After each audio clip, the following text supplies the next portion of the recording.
Hello everyone, welcome back. In today's video, I'm going to show you how to create a Claude AI account and how you can start using it. So first of all, simply come here on Claude AI. Now over here on the home page itself, you are going to see this particular sign in section. Now over here, if you choose the email option, you need to simply enter your email address, then click on the option of continue with email. You can also continue with the help of your Google account. So I'm just going to simply select the option of continue with Google account. Then I'm going to select my Gmail over here. After selecting my Gmail, I'm just going to simply click on the option of continue.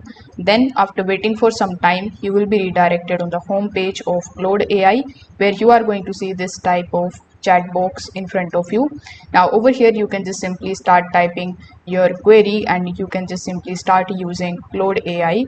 Now currently you are going to see that Claude AI is absolutely free, as free is written over here, but you can also go with the paid plan if you need to. So if this video helped you out, make sure that you like this video and subscribe to the channel. Thanks for watching.